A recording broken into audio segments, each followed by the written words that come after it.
d'avoir avec nous Madame Irène Semaison pour cette session que nous allons avoir. Nous allons attendre un tout petit moment pour pouvoir permettre à plus de monde de rentrer dans la salle avant de commencer les introductions et laisser la parole à Irène.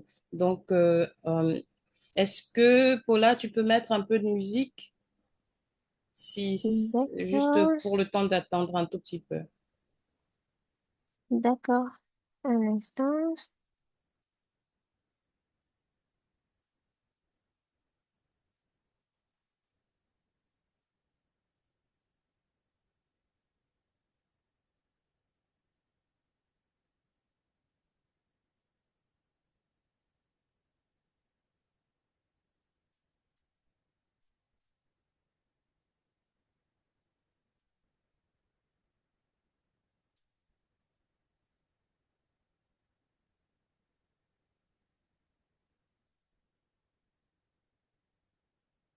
Vous m'entendez? Oui, nous vous Oui, captons bien, 5 sur Ingrid. 5. Alors c'est cool, je suis là.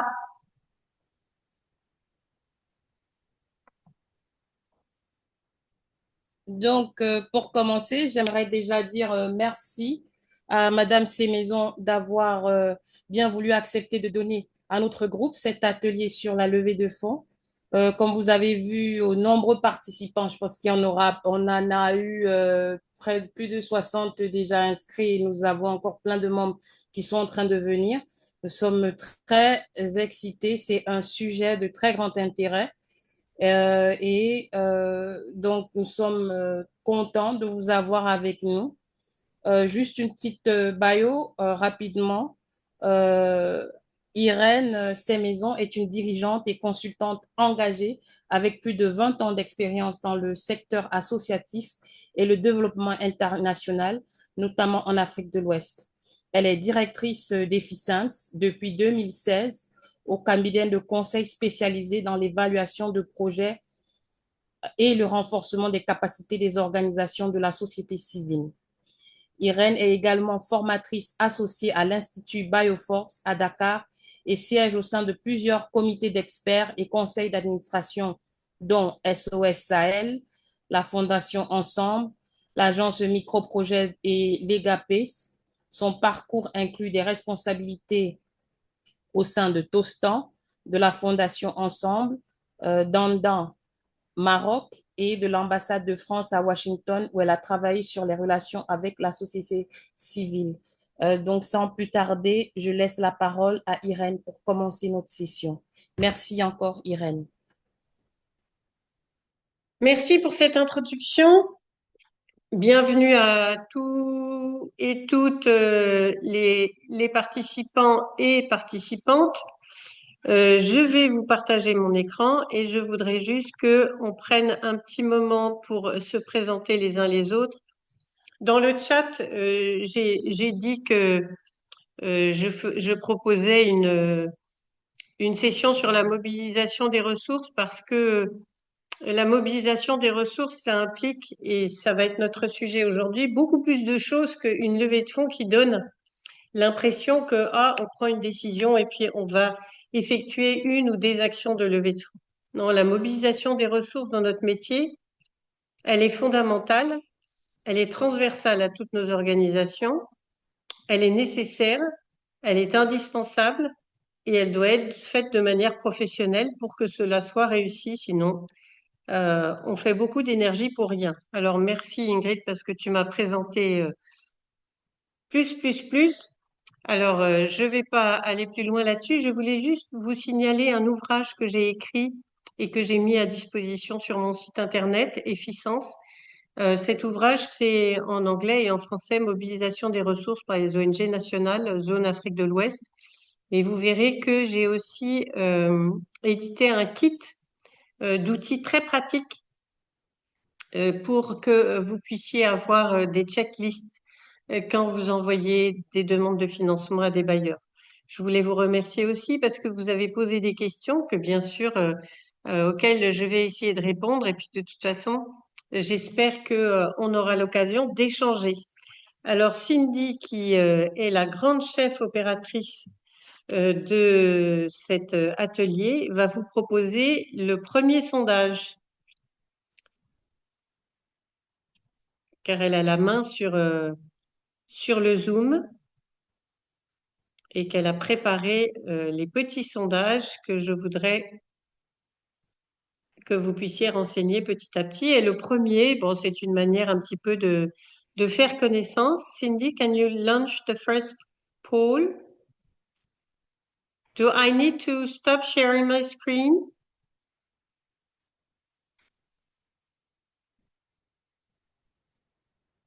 Alors, je vais peut-être arrêter le Non, pas partage, du ça va être tout. plus... Non, pas du tout. Bon, eh Pas ben, du ça va tout. être plus Elle a facile lancé le pour vous. sondage. Il va s'afficher. Ok, super. Alors, allez-y, répondez. Vous avez plusieurs questions. Est-ce que vous êtes savoir un peu qui vous représentez, ONG internationale, ONG nationale?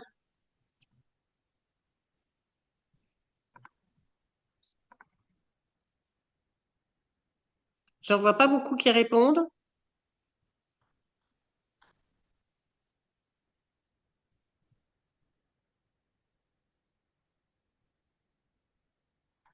Est-ce que Cindy, vous voyez des réponses? Moi, j'en vois pas. C'est sans doute que Moi, j'ai j'envoie pas des la main. réponses ici. Je pense, pour la première question, il y a eu environ 13 réponses. Pour la Ah oui, ben deuxième, moi, je environ vois 3, rien, moi. 5. Moi, je Je vois sais rien pas parce que je si, suis Ça va. considérée comme répondant au sondage. Alors, il faudra... Dommage. Donc, je vois pas. je sais pas, Cindy, is it possible to make a co-host as well? Euh, si vous avez des Ah, soucis à accéder au okay, that's sondage, great. I can see it right now. ok. Thank you. Alors, il y a plus de représentants d'ONG nationales. Votre siège est à majorité Afrique centrale, Afrique de l'Ouest. Ouh, il y en a un qui est dans un pays européen. C'est celui qui représente une ONG internationale.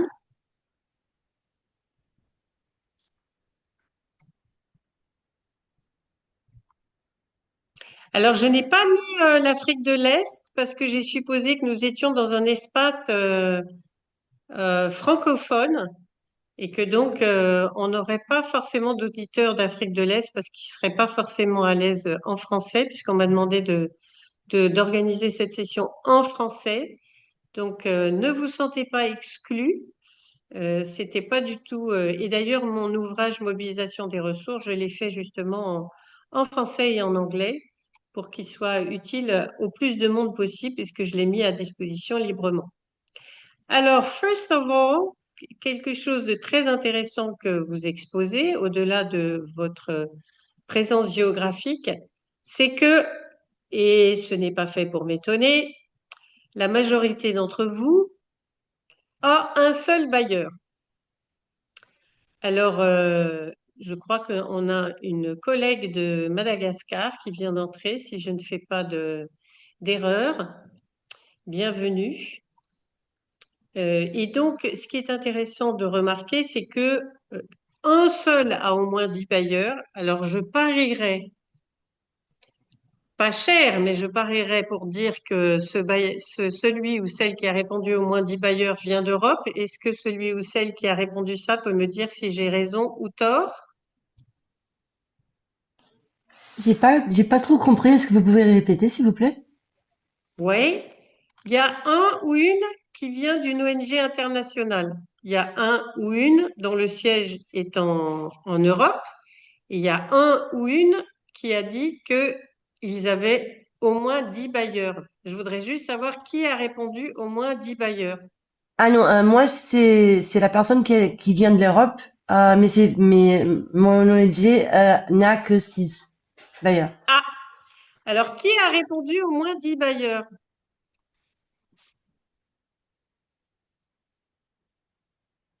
Alors ça, c'est extraordinaire parce que quand on fait un sondage, en général, c'est toujours le Saint-Esprit qui a répondu.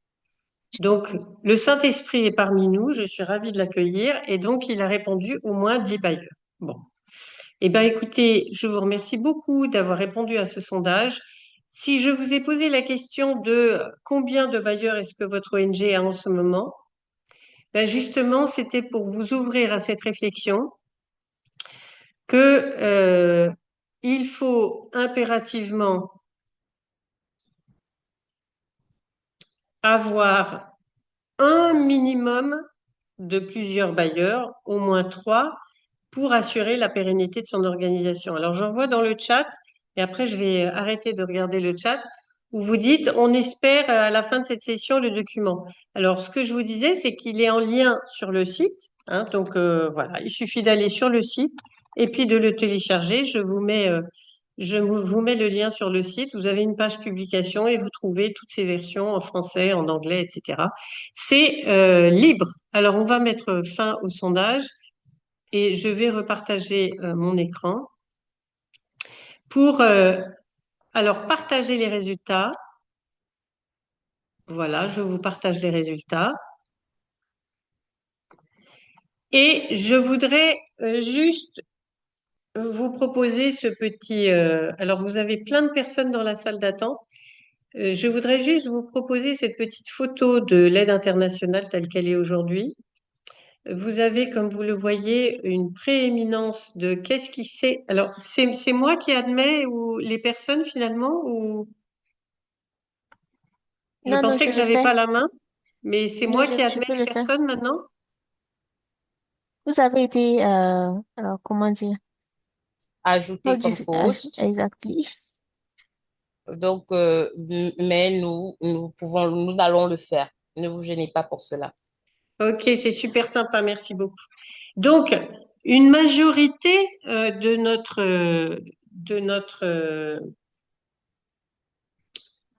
on va dire, configuration de l'aide internationale fait que, est-ce que quelqu'un sait ce que c'est que remittance?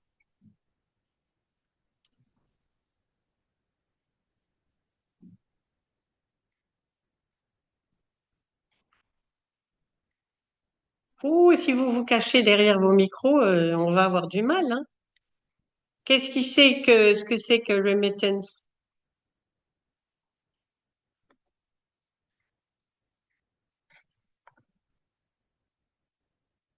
Personne? Ou il y a personne là? Est-ce que vous êtes avec moi? Oui, on est avec vous. Ah, Vous avez posé la question en anglais, mais ça là, c'est en français, ce que vous avez dit là. vous connaissez même pas ça en français. Tout le monde connaît ça en français même. Ça Bon, au n'existe fait, pas d'ailleurs en français le ma- terme. madame, c'est le graphique que vous voulez qu'on commente. Je voudrais bien que vous me disiez, à votre avis, celui qui participe le plus à l'effort de développement, c'est qui, à votre avis? C'est Ce qui là, sont, celui que j'entoure ce, là?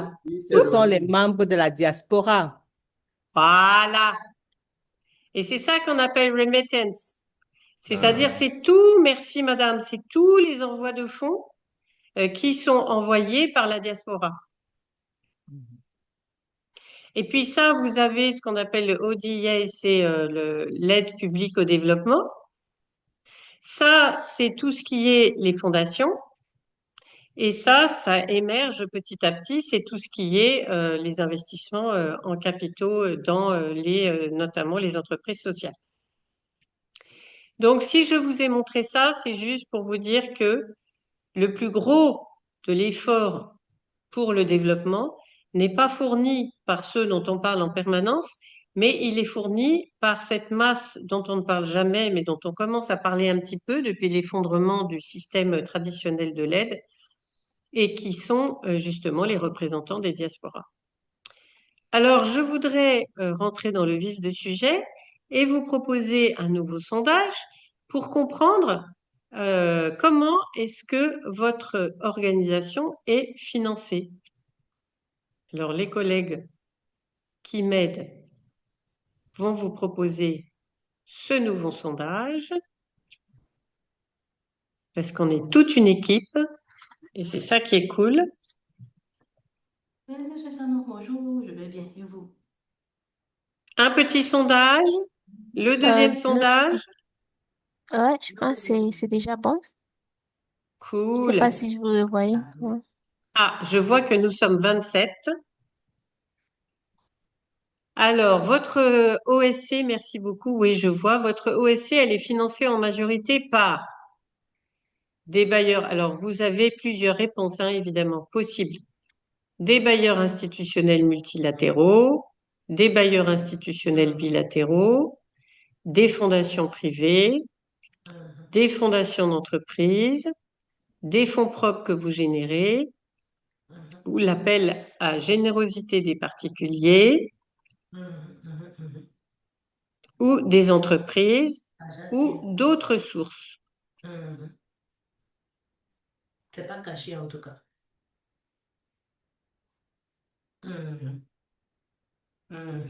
Madame, ça a plusieurs choix ou bien c'est un seul choix? Ça a plusieurs choix, c'est comme vous voulez.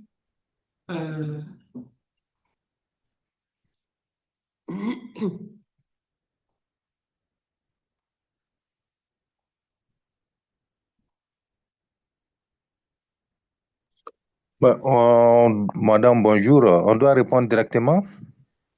Allez-y, vous répondez directement dans le sondage qui vous est proposé. Oui, pour nous, c'est les bailleurs Non, dans le multinationaux. sondage. Dans le Ah, sondage qui vous est d'accord. proposé, vous cochez. Ah, d'accord. Coché, ok, je vois. Vous voyez le truc. Oui. Il faut cocher comme ça. Alors, soit vous êtes financé en majorité par que des bailleurs multilatéraux, vous cochez qu'une case, soit vous êtes aussi bilatéraux, soit vous avez un peu de bilatéral, un peu de fondation privée, un peu de fondation d'entreprise. Faites vos jeux, c'est au choix.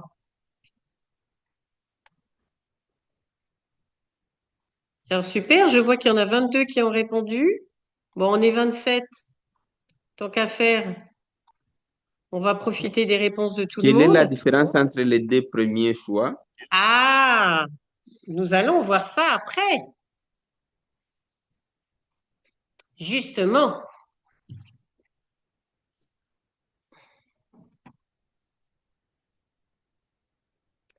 en gros, les bailleurs de fonds multilatéraux, c'est tout ce qui est financement accordé de plusieurs pays vers un seul pays.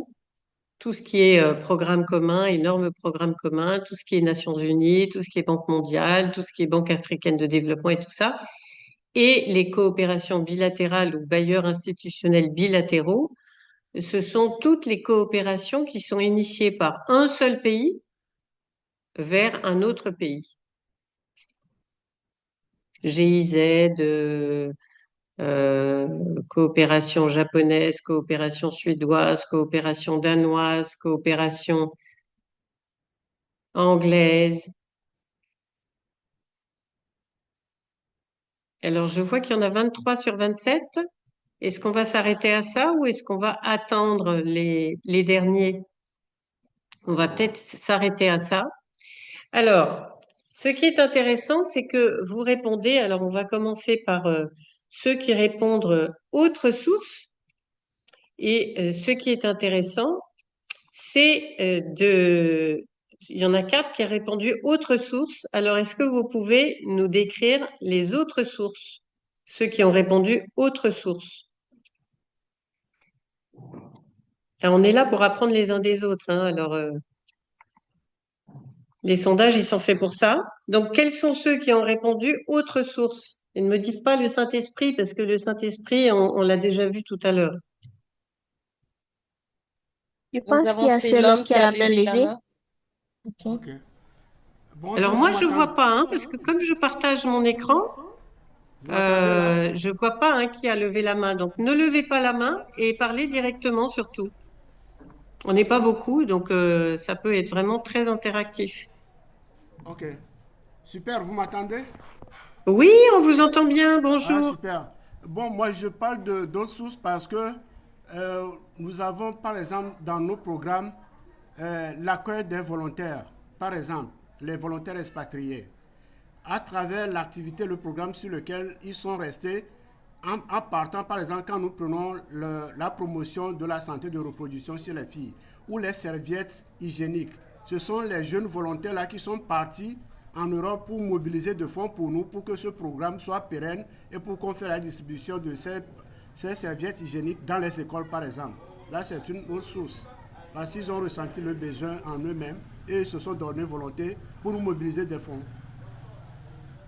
D'accord. Donc, c'est un peu l'appel à la générosité des particuliers, quoi, en gros. Oui, on pense bien. OK. Est-ce que quelqu'un d'autre qui a mis autre source veut bien témoigner?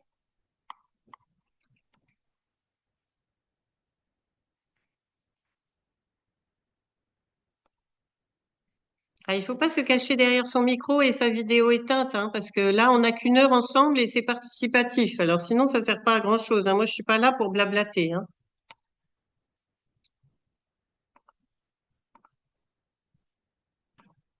Alors non? Donc ceux qui ont répondu autre source, non? Un petit Oui, partage? par rapport à autres sources aussi, des fois, il y a les fonds du gouvernement, c'est-à-dire il y a les micro-projets qui sont lancés. Bon, on peut postuler par rapport à ça. C'est purement un peu gouvernemental et je pense que c'est ça. Et nous aussi, ce que nous faisons des fois, par exemple, on a certains projets où il faut la contribution des bénéficiaires. Nous, à l'interne, on mobilise un peu des fonds au niveau des bénéficiaires qui participent vraiment à la mise en œuvre du projet en fait aussi. Merci beaucoup. Bon, C'est source d'enseignement pour vos collègues. C'est l'homme ou seul homme, vous aviez levé la main? oui, C'est moi qui avais parlé en allô? fait. Ah, c'était vous, seul homme? Oui, c'était moi. Ah, Oui, ok. moi j'ai une proposition, Monsieur Bamba, Docteur Bamba. Par rapport à autres sources du Mali, il y a les financements, les cofinancements des ONG aussi. Souvent, dans certains projets, on appelle les cofinancements. C'est les ONG aussi qui contribuent au financement des projets. Oui, merci beaucoup pour ce rappel. Est-ce qu'il y a quelqu'un d'autre qui a mis autre source? Moi, je n'ai pas mis autre source, mais il y a une idée de autre source que nous, on avait utilisée. C'est, comme l'a déjà dit, l'accompagnement des institutions étatiques. On peut initier des actions où on propose, on va faire une demande d'accompagnement. Et puis, il y a des institutions étatiques qui nous accompagnent, nationales et pas au plan régional, au plan national. Notamment des ministères qui peuvent nous accompagner aussi, des institutions nationales qui peuvent accompagner. On a eu quelques programmes et projets dans ce sens-là. Mais Ok, très super. souvent, ils ne financent pas tout. Ils donnent aussi, ils contribuent quoi, ils accompagnent. Ah, ils disent qu'ils ne sont pas des bailleurs de fonds. Merci. Ok, merci beaucoup. Merci pour vos contributions. Alors, en effet, hein, on va voir un petit peu enfin, ce à quoi euh, nous pouvons postuler en quelque sorte pour que nous puissions trouver nos financements. Donc, on a les financements qui sont dits privés, on a les financements qui sont dits publics, et dans les financements publics, on a évidemment les fonds institutionnels publics multilatéraux, les bailleurs institutionnels bilatéraux, les coopérations, les ambassades, et on a, merci parce que vous les avez cités, bien sûr, les ministères des pays d'intervention. Et ces ministères, il faut absolument pas les ignorer parce que de plus en plus, ils vont être récipiendaires et ils vont même demander à être l'intermédiaire des fonds que vous allez reverser directement sur le terrain. Donc, les ministères dans les pays d'intervention vont devenir vos interlocuteurs principaux, petit à petit. Si le schéma, on va dire, de l'aide internationale continue à bouger dans le sens dans lequel il bouge aujourd'hui. Donc, vous avez aussi les financements dits privés. Donc, ça sont les fondations, les entreprises, les philanthropes individuels, la diaspora, les particuliers et les revenus que vous générez par votre organisation, sachant que dans les pays de la sous-région, la caractéristique entreprise sociale n'existe pas forcément d'une manière juridique, mais c'est très important de pouvoir envisager de comment est-ce qu'on peut générer soi-même des revenus, étant donné que nous sommes confrontés traditionnellement à la problématique que les bailleurs ne financent pas forcément les coûts qui ne les intéressent pas. Alors, qu'est-ce que ça veut dire concrètement je ne sais pas pourquoi il y a deux traits là, jaunes. J'ai pas l'impression d'avoir mis ça sur mes slides, mais je le retrouve absolument partout sur toutes mes slides. Je ne sais pas pourquoi. Donc, notre modèle économique, on le construit, et vous avez un d'entre vous qui a donné justement un bon exemple par rapport à ça. On le construit soit en diminuant ses coûts, soit en mutualisant ses coûts, soit en augmentant ses ressources, soit en faisant les deux, bien évidemment. Alors, quel est l'intérêt de réfléchir à son modèle économique? C'est de se dire comment est-ce que je peux optimiser les coûts que j'ai à supporter. Et ça, vous avez le mécénat de compétences, les volontaires qui sont envoyés de l'étranger ou d'autres pays de la sous-région. Ou comment est-ce que je peux mutualiser des moyens pour diminuer mes coûts? Et ça, évidemment, l'option, c'est de contractualiser avec des partenaires sur le terrain ou avec des partenaires institutionnels qui peuvent vous mettre à disposition, qui un terrain, qui un local, qui partager un comptable, etc., etc. Donc ça, c'est quelque chose auquel il faut penser. La mobilisation des ressources, c'est certes la mobilisation des ressources qui viennent de l'extérieur, mais c'est aussi la mobilisation des ressources que vous pouvez mutualiser avec d'autres partenaires qui rencontrent les mêmes difficultés que vous et qui n'ont pas forcément, par exemple, besoin d'un personnel à plein temps et qui seraient ravis de pouvoir le partager avec vous.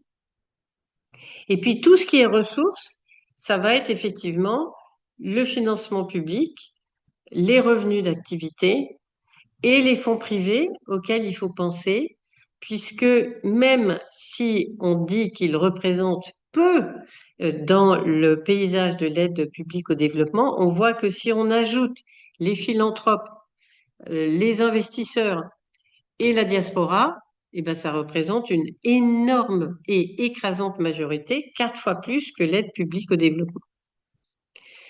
Donc, je voudrais vous proposer de vous séparer en petits groupes. Et là encore, ça va être mes super supporters et aides qui vont créer les groupes. Et je voudrais que dans les groupes, vous puissiez discuter de ce qui suit.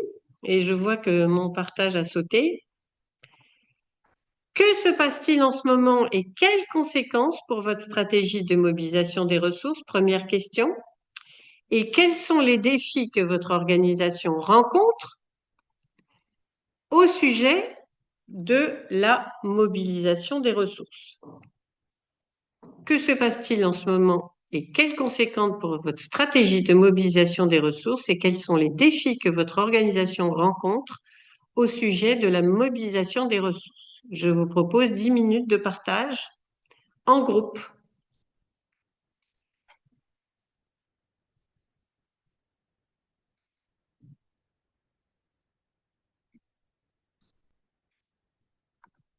Alors, je ne sais pas si les groupes ont été créés et si les uns et les autres.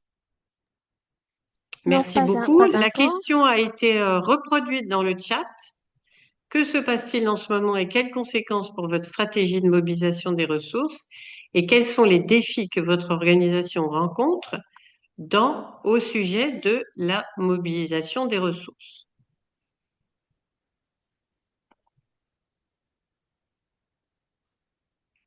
Alors, super. Donc, les salles ont été créées. Donc, je vous propose de rejoindre les salles. Hein, normalement, si vous êtes là, vous cliquez ou vous rejoignez les salles petit à petit.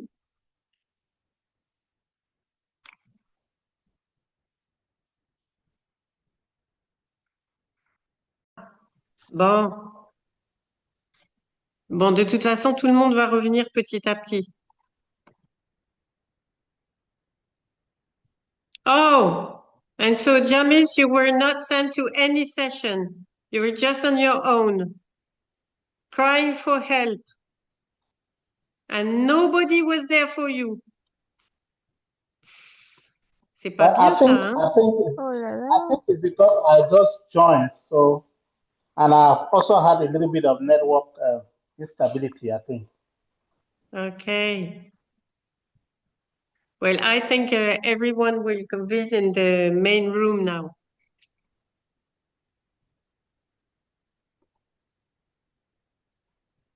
Alors, bon, il y a des gens qui n'arrêtent pas de joindre. Moi, je dis qu'il y a un moment, on les admet plus parce que sinon, ça n'a pas de sens.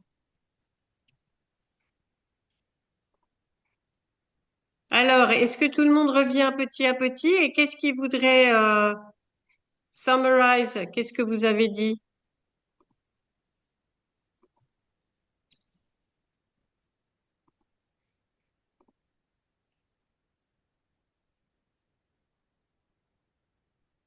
Est-ce qu'on est là petit à petit? Oui, bonsoir tout le monde. Je peux Bonsoir. rapidement, résumer ce qui a été dit dans mon groupe. Oui, j'ai noté que Aïssata va vouloir parler aussi. Elle avait la main levée. Bon, ben, je peux la laisser parler, hein. Non, non, c'est bon, c'est bon. Ah, d'accord. C'est Donc, juste pour noter parce qu'il y avait 5 groupes. Donc, d'accord. que Aïssata veut bien restituer aussi ce qui s'est passé dans son groupe. C'est cool. Allez-y. D'accord. Donc, dans notre groupe, on a parlé du retrait d'un grand bailleur de fonds qui était l'USAID, par lequel, à travers même d'autres ONG financées donc par l'USAID, on trouvait des fonds. Donc, du coup, on a vraiment beaucoup de projets en ont souffert. Il y a le fait que la zone francophone ne soit pas toujours nantie en termes de bailleurs de fonds. Il y a aussi, on a noté le grand nombre de personnes ayant besoin d'argent face aux ressources limitées. On a parlé des relations souvent individualisées avec les responsables de ces fonds, ce qui fait que quand le responsable s'en va, votre organisation n'en bénéficie pas toujours. Il y a l'appel à manifestation, une équipe technique.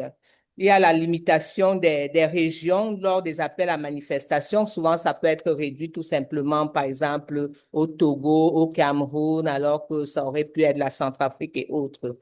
Il y a les responsabilités sociétales des entreprises qui auraient pu être de bonnes sources de financement qui n'en sont pas toujours. Donc voilà, vraiment ramasser ce que nous avons dit dans notre groupe. OK, merci beaucoup. Et la deuxième question? Une question, c'était Les défis rencontrés? moi, je pensais que ce que nous disions là comprenait ces défis, le fait que l'Afrique francophone dispose peu de sources de financement pour les organisations qui se trouvent dans leur zone, le fait que les responsables... OK. Donc, nous, on a mélangé tout dans ce que nous avons dit là. OK, c'est super. Je prends note hein, pendant que chacun restitue et quand je vous donnerai les supports, le support là dans le chat ou je ne sais pas comment d'ailleurs, à la fin de ma présentation, enfin de notre session, je remettrai bien sûr ce que vous avez dit. Donc, est-ce que il y en avait une autre qui s'était proposée pour restituer? Allez-y, prenez la parole. Ok, alors c'est moi, Issata Cissé. J'étais Oui. dans le groupe 3. Donc, en ramasser, nous avons un point en commun. Je pense bien, ça c'est vraiment, nous avons tous été touchés par le zèle des aides américains et à Ouais, travers super. l'arrêt Bon, des on va pas activités. répéter hein, ce qui est déjà dit, d'accord? On va rajouter, et je sais que dans votre groupe, vous avez échangé des idées, donc allez-y. Oui. Donc, alors, je pense que, comme je l'ai dit, on a été tous touchés par ça. Et en termes de de stratégie de mobilisation de ressources, et chacun, de son côté, essaye vraiment de s'adapter avec l'environnement actuel. Donc, on a vu ça un peu partout avec les autres intervenants aussi. Et le grand défi, vraiment, c'est la recherche comment dirais-je, du financement qui est vraiment un grand défi aujourd'hui. Et ça, les sources tarissent vraiment à tous les niveaux. Et il y a même des ONG qui ont été créées récemment qui, depuis la création jusqu'à maintenant, n'arrivent vraiment pas à trouver des financements.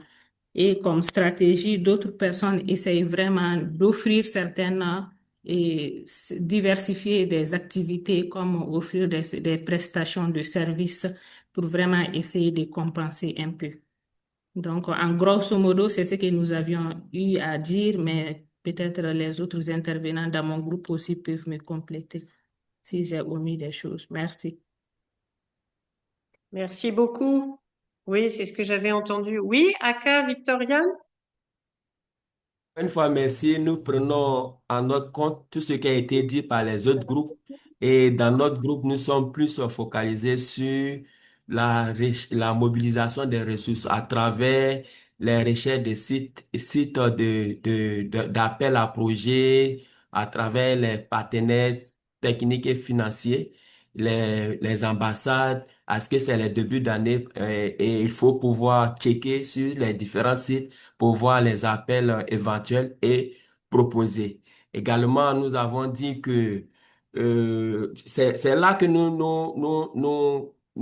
mobilisons nos ressources. La plupart des gens de notre groupe, on n'a pas de partenaire fixe, un partenaire un partenaire institutionnel qui nous apporte de l'argent chaque année pour nos charges fixes, pour nous permettre d'évoluer dans un climat plus à l'aise. On n'a pas ça. Donc, c'est plus les recherches de financement à travers les appels à proposition de projets. Également, on a mis comme des stratégies en place des cellules qui ne font que checker sur les réseaux et sur les sites pour pouvoir identifier d'éventuels appels à projets et proposer à l'équipe projet pour l'élaboration. Également, nous avons des plans d'action qui sont prêts et on attend que un partenaire nous invite et puis nous proposerons ces plans d'action aux partenaires pour qu'ils puissent prendre une ligne ou deux lignes dedans en termes d'activité. Voici un peu ce que on a pu dire dans notre groupe, mais d'autres pourront compléter si nous avons manqué quelque chose. Super, merci beaucoup. Marcel? Ah non, Marcel, il est entré dans la salle d'attente. Ah, il est toujours là-bas. Eh, Il est est-ce que revenu. est-ce que quelqu'un d'autre souhaite prendre la parole? Je pense qu'il y a quelqu'un qui a laissé sa contribution en commentaire. Alors, merci beaucoup. Contexte actuel, que se passe-t-il en ce moment? Alors, ce qu'il faudrait, c'est ne pas répéter ce qu'ont fait les autres. C'est ça qui est intéressant. Donc, j'aimerais bien que celui qui a mis dans le chat, il nous fasse un résumé qui nous rajoute par rapport à ce qui a été dit, parce qu'on ne va pas répéter ce qui a déjà été dit, que nous en avons déjà noté. En tout cas, j'ai Donc, mis sur chat puisque j'étais perdu, je n'étais pas en ligne, j'avais connu un problème avec la connexion. C'est pour cette raison que je viens de mettre sur chat. ok. Donc, qu'est-ce que vous avez rajouté par rapport à ce qui a déjà été dit? Comme je n'ai pas entendu ce que les autres Bon, ont dit, eh ben, en on tout va cas, lire dans le chat quand on aura l'occasion, il n'y a pas de souci. Est-ce que quelqu'un d'autre souhaite participer et ajouter à ce qui a déjà été dit?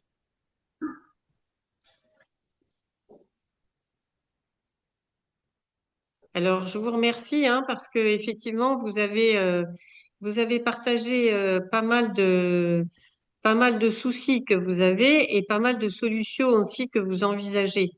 Alors, il est clair que on est dans un basculement où dans notre sous-région particulièrement.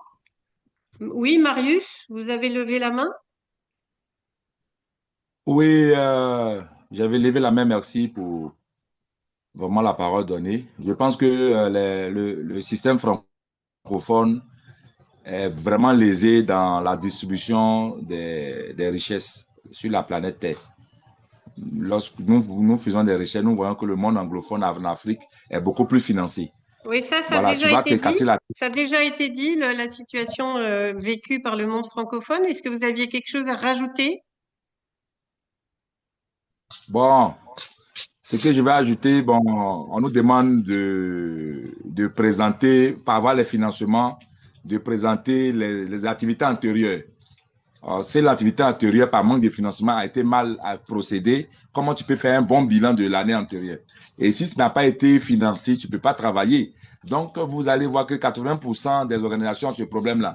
Soit elles n'ont pas bien travaillé, ou elles n'ont jamais travaillé. Elles ont tous les papiers, mais vraiment. Donc, il faut donner la chance à certaines organisations, vraiment, de tenter les chances. Tout le monde n'est pas malhonnête. Il faut donner la chance à certaines organisations, vraiment, du début à la Merci fin, beaucoup. de faire Merci. Merci beaucoup. On a bien compris le point que vous soulignez et quand je reprendrai la parole, je vous expliquerai un peu le point commun de tout ce que vous constatez comme défi. Zola, vous avez levé la main? Oui, allô? Oui, je peux parler. Allô? Oui, Zola, vous Bon. avez Oui, levé la main? Zola, oui, ce que mon collègue vient de dire pour le contexte de mon pays, c'est aussi un problème de gouvernance. Ce n'est pas seulement un problème de négligence, mais la gouvernance des organisations nationales et locales. Donc, c'est une responsabilité qui nous incombe directement. Et l'autre problème, c'est les défis liés au lever des financements domestiques. Parce que on ne fait pas confiance, hein, aux ONG nationales et les gens veulent voir des preuves avant peut-être de contribuer à quelque chose. Donc, les financements domestiques, c'est vraiment un problème. Merci. Ah, bah écoutez, je vous remercie. Je voudrais juste commenter parce que je vois le temps qui file et je voudrais qu'on fasse notre dernier exercice que j'avais prévu aujourd'hui avant qu'on se quitte. Je vous remercie beaucoup pour toutes les participations et je voudrais juste que vous reteniez nous sommes dans alors, le fait de dire l'Afrique francophone, etc., est abandonnée et tout, c'est pas vrai. Vous avez la Fondation Gates qui vient de s'installer à Dakar. Vous avez Seagull Family Foundation qui est en train d'augmenter ses programmes en Afrique de l'Ouest. Donc, non, c'est l'inverse qui se passe en ce moment. Maintenant, vous avez une spécificité géopolitique dans l'Afrique de l'Ouest et centrale, c'est dû effectivement à la gouvernance de vos pays qui sont dans un espace-temps où il y en a beaucoup, qui explique, c'est un fait et c'est pas un jugement, qui explique que finalement le modèle de la coopération internationale tel qu'ils l'ont vécu jusqu'alors, ils n'en veulent plus. Donc effectivement, ça met à mal ce modèle qui lui-même est mis à mal aussi dans les pays au travers desquels on récolte les fonds pour aller les redistribuer. Donc effectivement, le système de l'aide internationale est en train de s'effondrer, on va dire, des deux côtés. Maintenant, une fois qu'on a dit ça, il faut trouver les solutions alternatives. Et les solutions alternatives, elles existent. Et pour vous, ONG nationales, le grand défi que vous avez, au-delà de trouver les ressources, au-delà de développer des nouvelles idées, comme j'ai pu en entendre dans les groupes, et effectivement, de penser à vendre son expertise, par exemple, de penser à avoir plus un raisonnement d'entreprise sociale quand on est dans des programmes d'aide au développement indispensables, mais c'est de travailler en partenariat. Et ça, c'est quelque chose que vous avez beaucoup de mal à faire. Donc, par exemple, quand le collègue dit, oui, les ONG qui se créent aujourd'hui, mais il y a déjà une multitude d'associations dans chaque pays de l'Afrique francophone. Et ces associations, elles travaillent pour beaucoup d'entre elles les unes aux côtés des autres. Le collègue qui dit, ben oui, mais comment est-ce qu'on fait si on ne peut pas présenter un bilan sérieux pour répondre? Eh ben, on ne répond pas. On ne répond pas parce que ça sert à rien. On trouve un partenaire auprès de qui on peut s'allier en lui disant, ben regarde, moi, je peux t'apporter ça, et toi, tu peux m'apporter ça. Ça s'appelle la stratégie gagnant-gagnant sur laquelle on réfléchit à chaque fois qu'on noue un partenariat.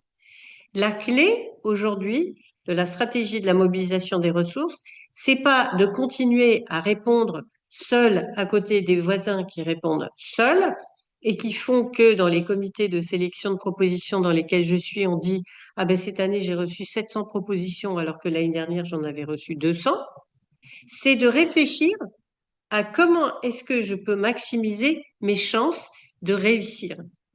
Et quand on parle de maximisation des chances, je voudrais vous ouvrir au fait que une organisation, c'est un tout. Et il y a un collègue qui a parlé de la gouvernance. C'est pas la peine d'aller chercher des fonds si vous n'avez pas réglé en interne vos problèmes de gouvernance. Ce n'est pas la peine d'aller chercher des fonds si vous n'avez pas réglé en interne vos problèmes de leadership. Ce n'est pas la peine d'aller chercher des fonds si en interne vous avez, comme disait un des collègues, un plan d'action et puis on va mettre une ou deux actions en route, si on va trouver un appel à manifestation d'intérêt. Ce n'est pas la peine de continuer à chercher des fonds si vous avez une politique opportuniste.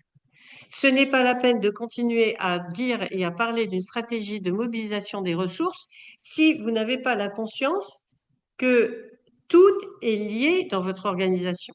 Ce n'est pas la peine de passer votre temps à répondre à des appels à propositions si vous n'avez pas conscience qu'il y a des règles à respecter et que si vous ne respectez pas ces règles, vous arriverez peut-être à passer au travers des gouttes une fois, mais pas deux. Donc, tout ça pour vous dire que le premier stade de la stratégie de mobilisation des ressources, c'est déjà de réfléchir en soi à qui on est en tant qu'association, à qu'est-ce qu'on veut faire, pour qui on le fait et avec qui on le fait. Avec qui on le fait. Et c'est la réponse à avec qui on le fait qui vous permettra d'envisager de répondre à des appels à manifestation d'intérêt en étant un peu plus fort. Et je voudrais vous proposer ce sondage que je vous ai mis sous forme de Google Form, puisque je vois le temps qui avance.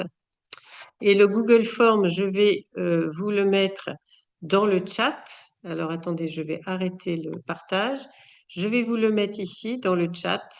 Et je vous invite à répondre à ce sondage parce qu'il vous permettra de comprendre si vous êtes prêt concrètement à mobiliser des ressources ou pas. Alors, j'aimerais bien que tout le monde clique sur le Google Form que je vous ai préparé et que vous puissiez répondre à ce sondage. Normalement, il est ouvert à tous ceux qui ont le lien. Peut-être les organisateurs, si vous voulez bien essayer de voir si le lien fonctionne.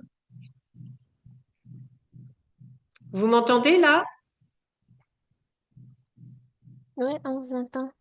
Oui, nous vous recevons 5 sur 5, madame. Ok, cool. Vous arrivez à aller sur le lien? Oui, c'est bon chez moi. C'est bon chez vous? Sur le chat, vous cliquez sur le lien et vous allez voir une série de questions sur un formulaire. C'est bon pour tout le monde? Oui. Ouais, c'est bon pour tout le monde? Ouais, merci Zola, c'est bon? Alors, vous voyez qu'il y a pas mal de questions. Oui, mon organisation a des MOU en cours avec les ministères. Ouais, alors on ne va pas répondre tout aux questions. En fait, c'est un sondage. Donc, vous y répondez. Vous répondez à chacune des questions. Allô? Oui? Ah non, c'est quelqu'un qui a son micro ouvert mais qui répond au téléphone. C'est le mot MOU qu'on ne comprend pas, madame. C'est le mot MOU, Memorandum of Understanding, contrat en fait. Contrat, ok. Ouais, vous avez raison, merci pour la question. C'est un contrat, hein. Ça, on peut dire contrat cadre, accord. Super, je ne vois pas le lien. Qu'est-ce que vous ne voyez pas bien? Je ne parviens pas à voir le questionnaire. Ah, bah, vous cliquez sur le lien et vous arrivez sur une forme. sur un sondage. Merci, Paula, de remettre le lien. Ou Paola. Voilà, je vois qu'il y a déjà une réponse complète.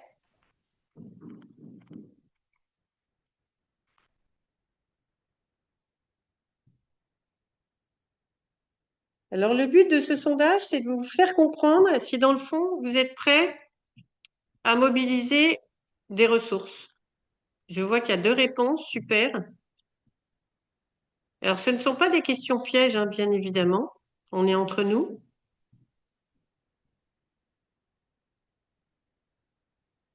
Donc, que ce soit oui ou non, c'est pas la question, hein. La question, elle est pour que vous compreniez si oui ou non, vous cochez les cases minimum sur lesquelles les bailleurs vont porter votre attention. Il y a une collègue qui a dit, oui, il y a un problème de confiance des bailleurs avec les ONG nationales. Ben, il y a un problème de confiance parce que souvent les ONG nationales oublient qu'il y a des critères de base avec lesquels il faut qu'elles comptent et qui balancent un peu leurs demandes ici ou là sans faire attention au minimum requis qui sont hyper importants pour les bailleurs. Et évidemment, si vous n'avez pas les minimums requis, c'est pas la peine d'aller devant un bailleur, c'est pas la peine de proposer votre projet au bailleur, puisque le bailleur est comme n'importe qui donne son argent.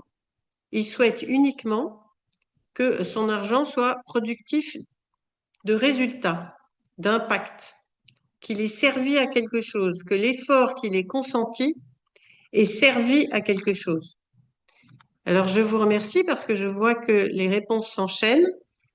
Alors, tout le monde, et c'est pas étonnant, a un statut officiel.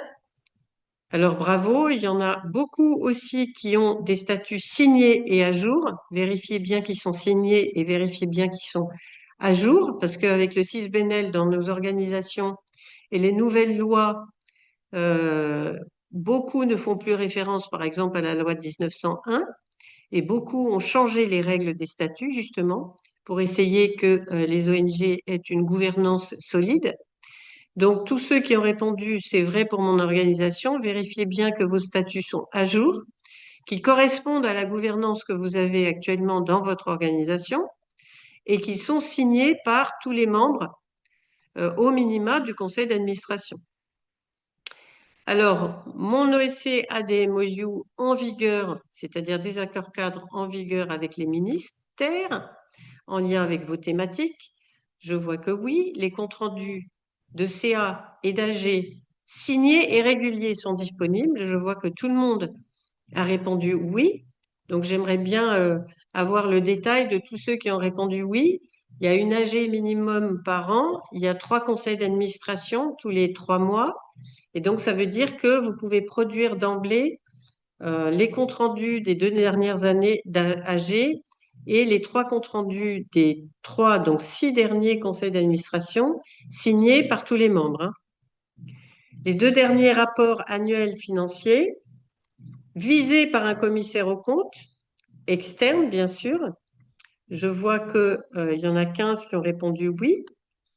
Mon OSC a un organigramme à jour, donc je vois qu'il y en a 95% qui ont répondu oui.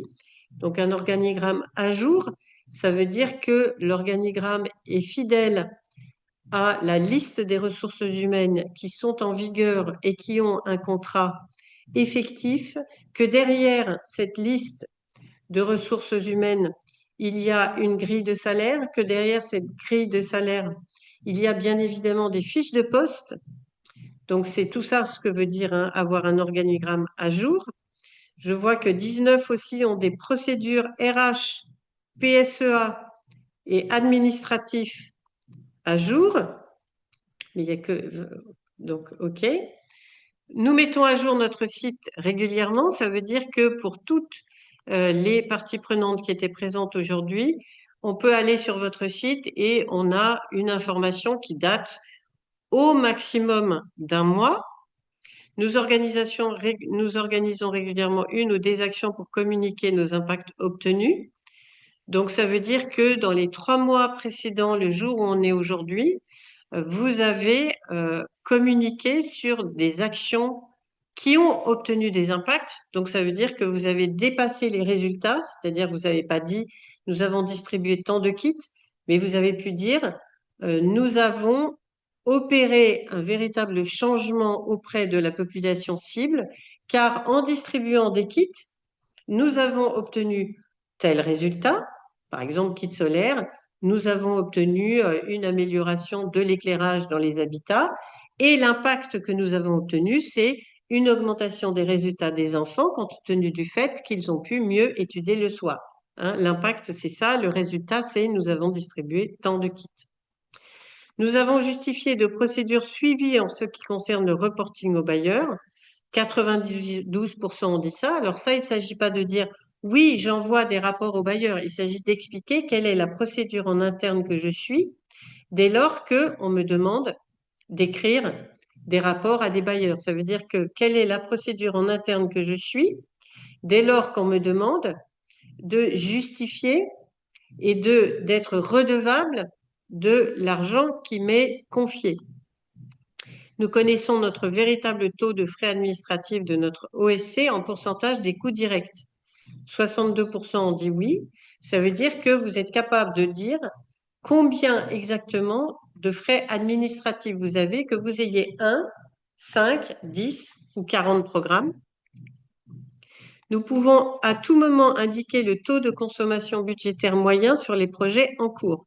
Ça veut dire que vous avez des procédures de suivi budgétaire en lien avec votre comptabilité analytique qui vous permet de dire, eh bien, sur tel bailleur, nous avons consommé tant de pourcents, sur tel bailleur, nous avons consommé tant de pourcents, sur telle action, nous sommes en retard, sur telle action, nous sommes en avance, etc., pour que vous puissiez avoir un suivi budgétaire vous permettant de demander éventuellement des no-cost extensions si vous en avez besoin ou de faire des arbitrages entre les différentes actions que vous menez. Selon vous, est-ce que votre organisation a tout ce qu'il faut pour pouvoir nouer maintenant des partenariats durables? Seul un a répondu non. Donc, vous êtes tous des organisations extraordinaires et finalement, vous avez du mal à mobiliser des ressources, mais sans doute que dès lors que vous trouvez un bailleur de fonds, vous avez 100% de réponses positives par rapport à ce que vous proposez. Vous me confirmez? Donc, dès que vous envoyez une réponse à un appel à proposition, vous avez 100% de réponses positives. Vous pouvez me dire ça dans le chat?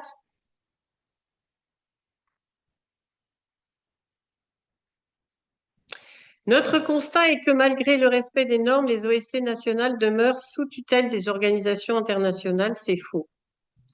J'ai eu à faire la due diligence avec Gavi, l'Alliance du vaccin, sur un projet de santé et j'ai capitalisé sur ça pour construire mon organisation dans le domaine. Oui, ok.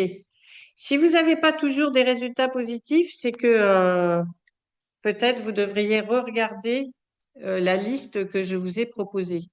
Alors Zola, effectivement, c'est vrai qu'avec l'Alliance Gavi, c'est sûr que vous avez dû faire. Pour revenir à ce que dit Solange, en fait, il faut que vous dépassiez ça.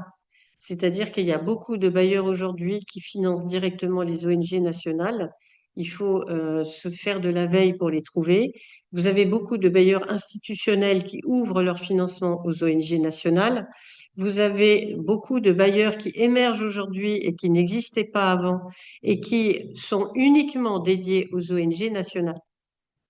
Maintenant, le problème est peut-être que si vous vous voyez tous et toutes, donc tous les participants ici à 95% comme étant parfaites, c'est vrai que la réflexion peut-être que vous pourriez faire, et c'est pour ça que je vous ai proposé ce sondage, c'est peut-être d'y revenir au moins une fois pour vous demander si vraiment vous cochez toutes les cases telles que vous les avez cochées. Est-ce que vous voyez ce que je veux dire? Est-ce qu'il y en a qui voudraient participer à ça? Ah, tous les éléments ne sont pas inclus dans les réponses. Ben si. Mais c'est bien justement de prendre conscience que peut-être que vous avez répondu oui, mais qu'en fin de compte, c'est pas juste de donner un organigramme comme nous, les bailleurs, nous en recevons tout le temps et on se rend compte que quand on demande, par exemple, les fiches de poste, ça n'a rien à voir. Donc, est-ce que vous voulez bien aller plus loin que les réponses et vous poser un peu des questions? Enfin, ou est-ce que ce sondage vous a fait poser des questions sur votre organisation? Est-ce que vous Ça nous voulez a, bien ça nous a fait témoigner poser- là-dessus? Ce sondage nous a fait poser des questions effectivement sur notre organisation. Parce que vous, en parlant d'organigramme, effectivement, nous, on pense qu'il faut juste l'organigramme, mais il y a plein de trucs voilà, qu'il faut ajouter à l'organigramme. On n'a pas toujours pensé à ça. Et ainsi de suite, il y a d'autres questions qui font un peu allusion à ces détails-là. Voilà, on peut dire qu'il y a l'organigramme, mais bon, et les fiches de poste, souvent, ça n'existe pas. Voilà. Alors, effectivement, merci beaucoup. Souvent, on croit, par exemple, on me dit oui, j'ai des comptes rendus de conseil d'administration, puis ils sont pas signés. Donc, un compte rendu de conseil d'administration qui n'est pas signé des membres, c'est un compte rendu qui ne sert à rien. Souvent, on considère aussi que quand on a une AG, et l'AG va avoir autant de membres que le conseil d'administration et ça va être les mêmes. Bah, c'est pas une AG. Vous voyez, il faut faire très attention à toute la signification de ce qu'il y a derrière ces propositions. Parce que le fait est que si vous n'arrivez pas à ce premier stade, on va dire, c'est un facteur bloquant pour arriver au stade d'après. Et c'est vrai que Oumar le dit, nous avons beaucoup de bailleurs qui sont prêts à nous accompagner, mais le contexte pays et régional est un facteur bloquant. C'est vrai. Oumar, je ne sais pas si vous venez du Niger ou du Mali ou du Burkina, mais oui, c'est vrai que le contexte régional est un facteur bloquant, mais c'est vrai aussi que vous avez des bailleurs émergents dans ce contexte, et notamment tout ce qui est Banque africaine de développement, finance islamique du Mali. Merci Oumar. Oui, bien sûr, pour le Mali, c'est vrai, c'est une évidence. Maintenant, vous avez aussi Pierre, vous avez levé la main. Pierre Camara, vous avez levé la main. Oui, oui, j'ai levé la main. Je me présente encore, Pierre, depuis Conakry, en République de Guinée. Je voulais juste ajouter que le questionnaire que nous venons de répondre là est d'apparence facile, mais si nous avions auparavant reçu les explications que vous venez de donner, peut-être que les réponses auraient été différentes. Oui, mais justement, c'est pour ça que je vous l'ai proposé comme ça. Merci pour votre contribution. C'est justement pour ça que je vous l'ai proposé comme ça. C'est que souvent, c'est ce à quoi on est confronté en tant que bailleur. C'est que souvent, on dit oui, oui, j'ai ça, oui, oui, j'ai ça, ou même dans des partenariats. Et puis en fait, quand on reçoit les documents, ben, on se rend compte que la vie est un tout petit peu différente que la peinture qu'on nous en a faite. Donc c'était ce à quoi je voulais enfin c'était ma proposition d'aujourd'hui dans un temps restreint. Donc on ne peut pas te dire voilà comment est-ce qu'on fait, etc. J'ai eu plusieurs questions, dont celle-ci. Qu'est-ce qu'il faut pour se préparer à mobiliser des ressources? Et ce qu'il faut pour se préparer à mobiliser des ressources, c'est d'abord de faire le ménage dans sa concession. Et après, on peut aller regarder ailleurs. C'est d'abord de nouer des partenariats avec ceux avec lesquels on est complémentaires. Et ça nous permet de répondre à des appels à propositions, justement.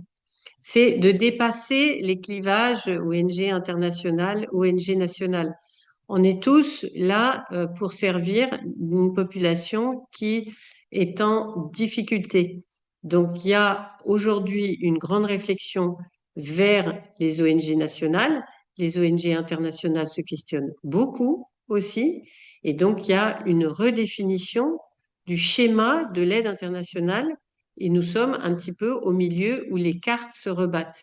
Si les ONG nationales ne, comment dire, ne se rendent pas prêtes à relever le défi, elles risquent de voir le train qui s'est arrêté à leur gare pour le moment redémarrer avec juste une minorité d'ONG nationales à bord du train. Je ne sais pas si vous me suivez.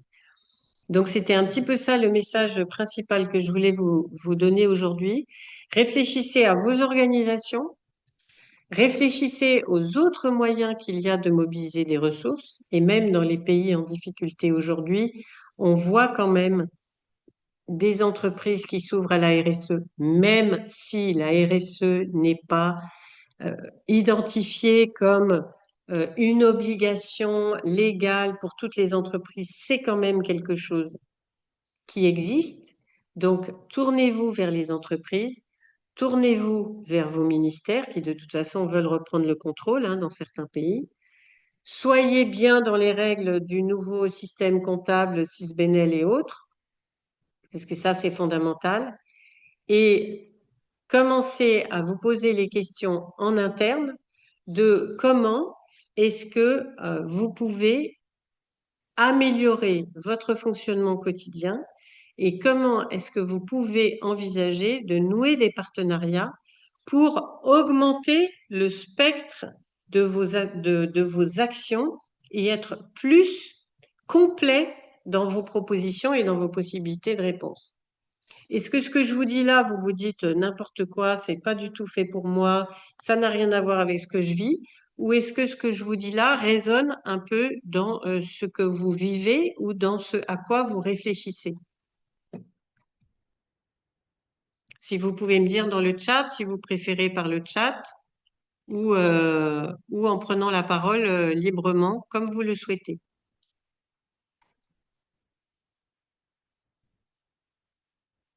Oui, Solange? Merci beaucoup, madame, merci. Vous ne savez pas ce que ça nous fait, cette réunion d'aujourd'hui. Moi, mon ONG en Côte d'Ivoire a pratiquement 40 ans. Donc, il y a longtemps que nous travaillons dans les milieux.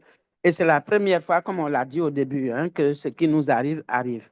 On a perdu des choses, etc. Mais on se demandait, ben, on a fait tous ces parcours. Et où est-ce qu'on va? Qu'est-ce qu'on devient? Mais avec ce que vous êtes en train de dire, ça nous relève, ça nous redonne en tout cas de la vigueur pour repartir. Sinon, nous, on se disait déjà, oh là là, nous sommes âgés, on va partir, les nouvelles générations viendront gérer leurs problèmes.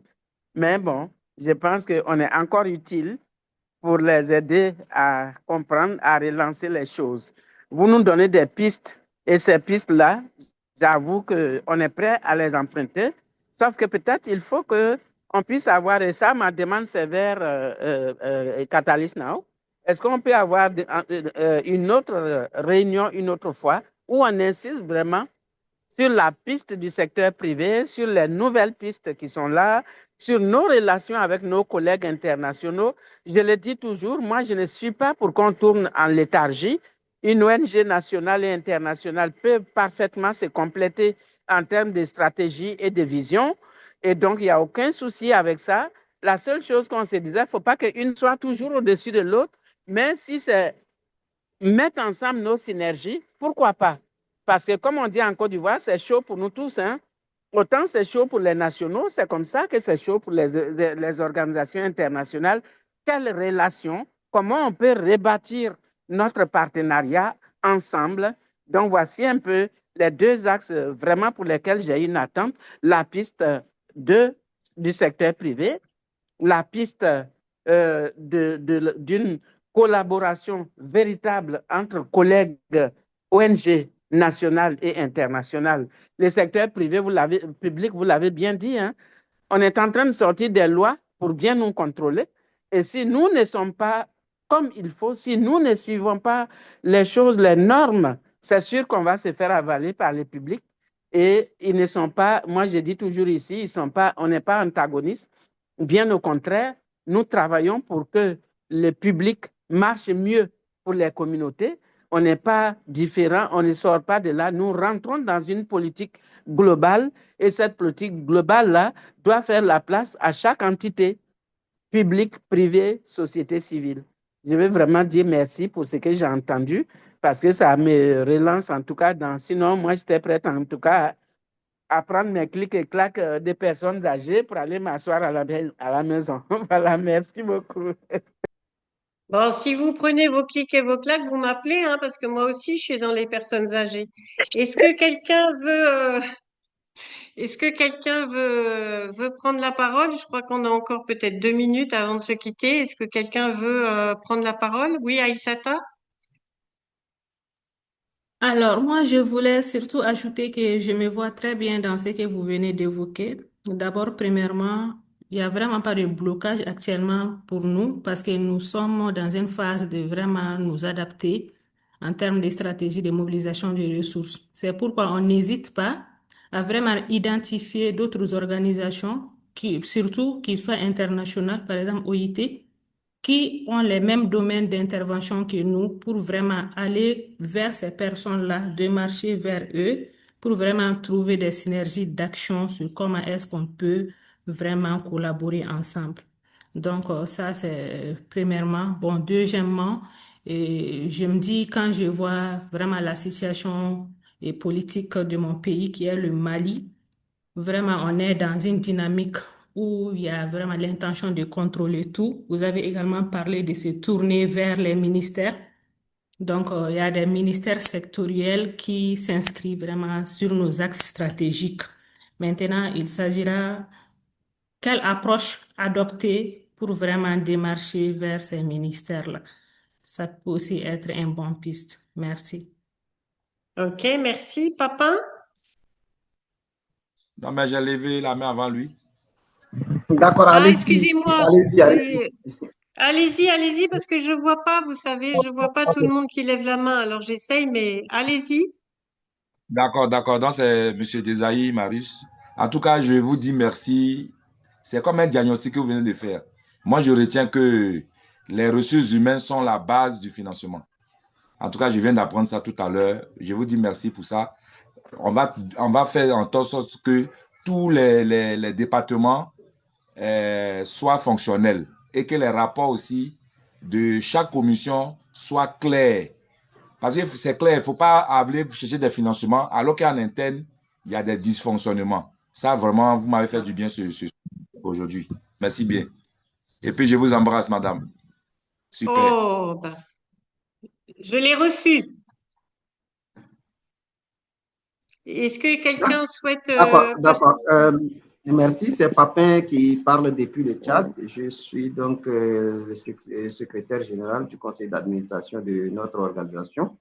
Et au sein de notre organisation, nous sommes comme toutes les autres organisations, hein, au Tchad, tout comme un peu plus en Afrique francophone actuellement, confrontés donc aux défis liés à la mobilisation des fonds, et comme ça a été le cas et vous venez également d'évoquer.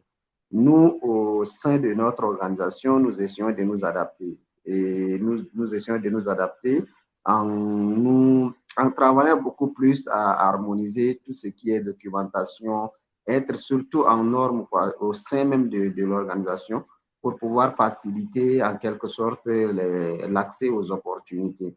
Là, récemment, j'espère que la communication autour également de nos activités contribue quand même à faire venir vers nous certains bailleurs qui s'intéressent et qui se positionnent également sur les mêmes axes d'intervention que nous.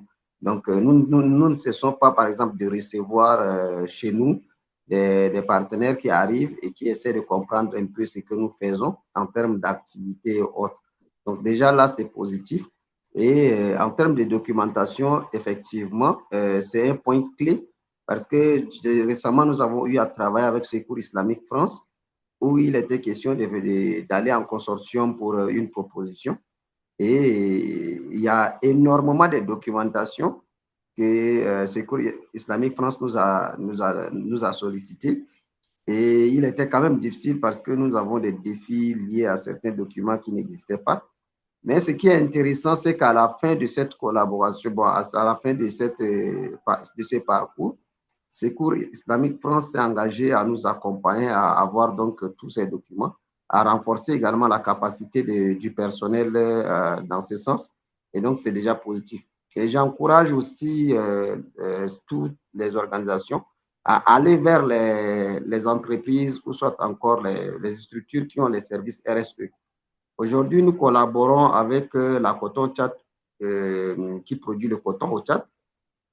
Et avec son service RSE, ça fait depuis 2 ans que nous collaborons et nous ne faisons que renouveler également les contrats qui nous permettent d'avoir des fonds et d'exercer également des activités qui ont trait au social. Donc ça, c'est vraiment des pistes également de Merci financement beaucoup. que j'encourage Merci. les autres à pouvoir donc explorer. Merci bien. Ok, c'est super. Merci beaucoup. Écoutez, je vois que on avait dit 1 heure et puis finalement, on a duré 1 heure et demie. Et je vais donner la parole aux organisateurs de cette réunion euh, parce que je pense qu'elle va prendre fin dans exactement 1 minute. Merci. Merci. Est-ce que vous m'entendez? Oui, Non, oui. on t'entend. Oui, on vous entend, madame. Oh, ok, désolé.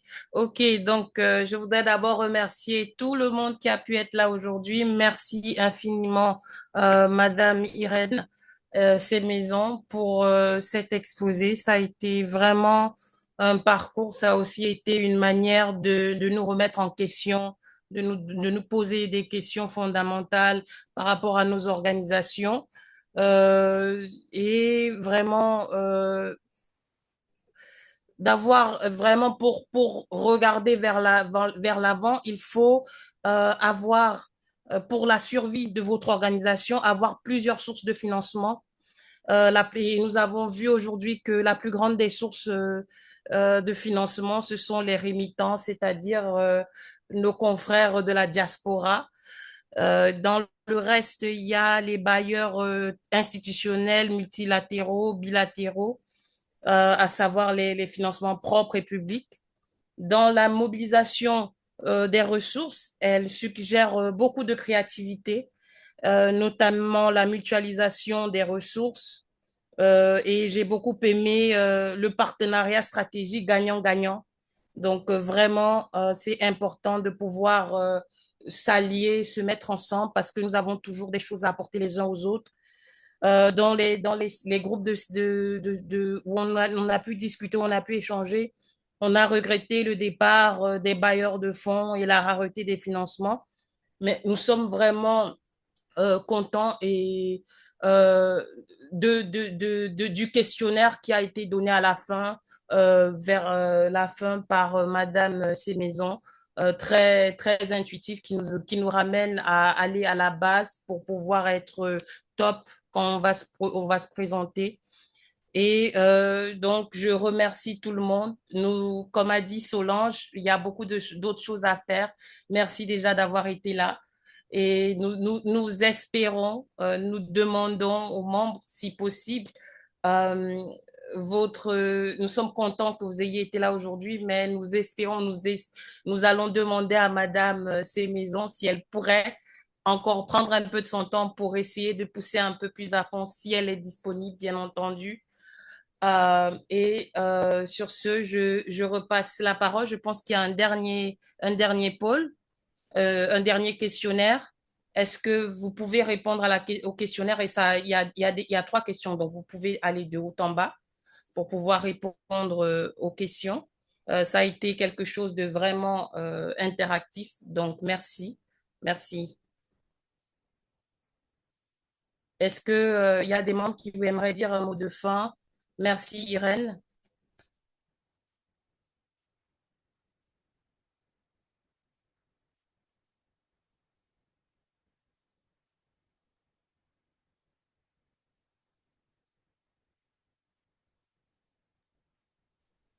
Merci à vous et surtout merci à l'équipe de Catalyst Now qui m'a aidé, qui a organisé cette réunion, qui vous a invité.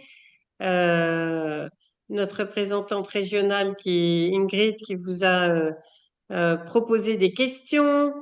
Donc, c'était très collaboratif déjà avant votre collaboration aujourd'hui.